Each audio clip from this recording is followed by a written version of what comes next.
Hoje a coisa vai ficar bem louca. Bem no fundo da Europa existe um continente submerso. Ninguém nunca o viu e agora ele reapareceu, emergindo do interior da Terra até a superfície. E fiquem até o final, de verdade. Hoje vai ser realmente emocionante. Sejam muito bem-vindos, pessoal!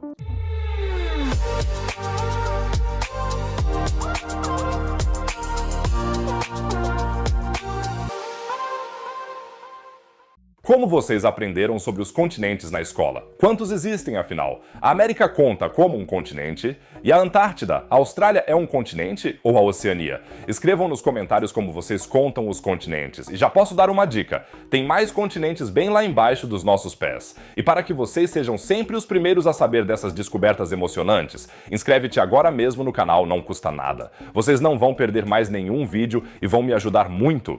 E quem já se inscreveu ajuda imensamente o vídeo dando um like. 5.000 curtidas é o limite mágico para o algoritmo do YouTube. Obrigado, pessoal. Certo, então vamos começar bem do início. E quando eu digo início, quero dizer realmente o começo. Há cerca de 240 milhões de anos, existia um continente que hoje chamamos de Grande Adria. Ele tinha mais ou menos o tamanho da Groenlândia, ficava em algum lugar entre a Europa e a África de hoje. E geologicamente falando, tinha tudo o que um continente precisa. Massa terrestre, rochas, provavelmente era bem legal lá. Mas então as placas tectônicas começaram a se deslocar, a Grande Adria ficou entre as frentes e foi lentamente empurrada para baixo da placa europeia. Há cerca de 100 milhões de anos, o continente finalmente afundou por completo.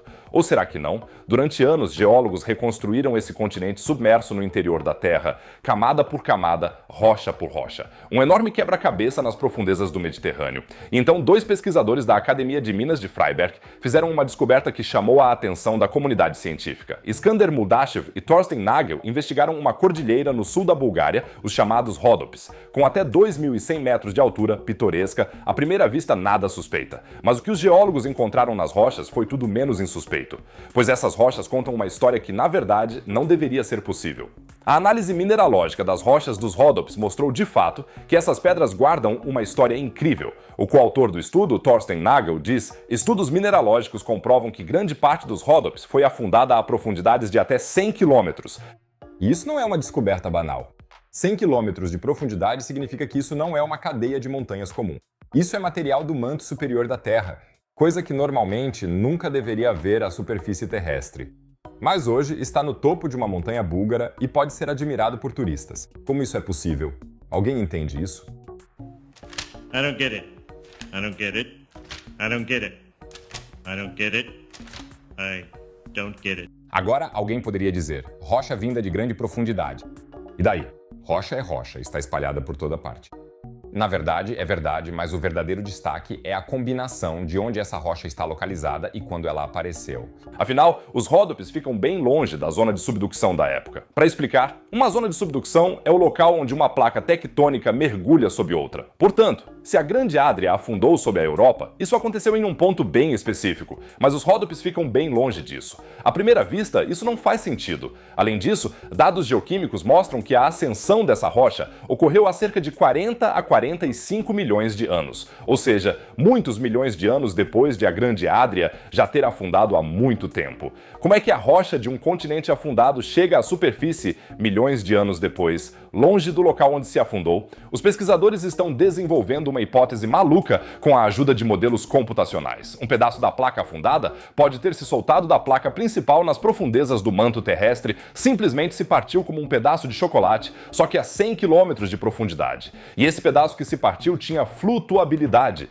A crosta continental é mais leve que o manto terrestre ao redor, assim como um pedaço de madeira na água, e assim ao longo de milhões de anos o pedaço abriu caminho verticalmente através da crosta terrestre europeia que estava acima dele. Os geólogos chamam esse processo de extrusão vertical. Thorsten Nagel descreve assim: sob certas condições, grandes partes da crosta podem ser subduzidas até o manto, se separar da placa e então subir através da litosfera da placa superior, apesar de resistências tectônicas consideráveis. Ei, pessoal, um pedido rápido. O YouTube está sendo inundado com conteúdo de IA feito às pressas, o chamado AI Slop. Isso não é uma crítica geral à IA, mas está ficando mais difícil para criadores humanos continuarem visíveis. Este vídeo aqui não é AI Slop. Ele foi pesquisado, escrito e produzido manualmente por várias pessoas que tiram seu sustento disso. Um redator, um editor, um responsável pelo marketing e eu mesmo. Se esse tipo de conteúdo é importante para você, a sua inscrição nos ajuda enormemente. Cada inscrição no canal nos ajuda a investir em vídeos de qualidade. Obrigado e vamos continuar. É como empurrar uma rolha para baixo d'água, mas ela teria que atravessar uma parede de concreto e conseguiria. A força de empuxo foi simplesmente grande o suficiente para afastar a crosta que estava por cima. Imagina que você empurra uma placa de madeira por baixo e ela acaba cedendo. É exatamente assim, só que na escala de continentes. E o resultado desse gigantesco feito geológico está hoje como uma cordilheira na Bulgária e é muito apreciada pelos caminhantes. Mas há ainda mais uma pista que completa todo o quadro. Pois não é só a rocha em si que é incomum, mas também a litosfera sob os Rhodops. Ou seja, a camada externa sólida da Terra é mais espessa nesse ponto do que seria de se esperar normalmente. Thorsten Nagel coloca assim: essa é mais uma indicação de que grandes quantidades de material vieram das profundezas para cima e penetraram na crosta europeia que estava acima. Resumindo, onde duas partes da crosta se encontraram, a crosta agora tem o dobro da espessura do normal. Os Rhodops são, por assim dizer, o resultado de uma colisão tectônica que ocorreu vindo de baixo. Em vez de duas placas se chocando horizontalmente, temos aqui uma placa que atravessou verticalmente outra. Um exemplo clássico de extrusão vertical.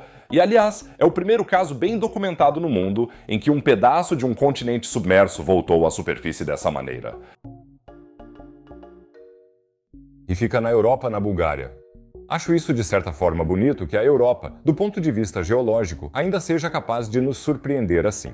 Isso mostra que o subsolo é muito menos compreendido do que pensamos. Os Balcãs, em particular, são um mosaico tectônico de placas empilhadas umas sobre as outras, continentes submersos e rochas que, na verdade, nem deveriam estar onde estão agora. A pesquisa nessas regiões é complexa porque envolve muitos países cada um, com seus próprios conjuntos de dados geológicos e mapas. A própria Grande Adria só foi totalmente mapeada em 2019. Um continente maior que a Groenlândia, que por muito tempo foi completamente ignorado. Isso apesar de estar bem na nossa porta. Isso, na verdade, diz tudo sobre o quão pouco sabemos sobre as profundezas do nosso próprio planeta. Nós escaneamos galáxias distantes, fotografamos buracos negros e, ao mesmo tempo, há continentes inteiros logo abaixo do sul da Europa que só conhecemos há poucos anos. E quem sabe o que ainda está adormecido sob nossos pés e o que ainda espera para ser descoberto por nós. Vou mantê-los informados sobre todas as próximas descobertas geológicas. Então, não se esqueçam de se inscrever no canal agora e deixem o like para que possamos bater a meta de 5.000 curtidas. E agora, vamos mudar de planeta. Os soviéticos ousaram algo insano durante a Guerra Fria. Eles enviaram sondas para Vênus, um planeta com uma pressão atmosférica que te esmagaria como uma lata e temperaturas que derretem o chumbo. Não é brincadeira, pois, de fato, algumas dessas sondas sobreviveram, pelo menos por um curto período, e nos forneceram as únicas imagens originais da superfície de Vênus até hoje, incluindo áudio. O que aconteceu nessas missões ousadas e o que os soviéticos realmente viram lá, eu mostro para vocês no próximo vídeo, no canto superior direito. No canto inferior direito, vocês encontram, como sempre, mais um vídeo sobre ciência e espaço. Fora isso, eu diria, nos vemos no próximo vídeo, fiquem bem, pessoal,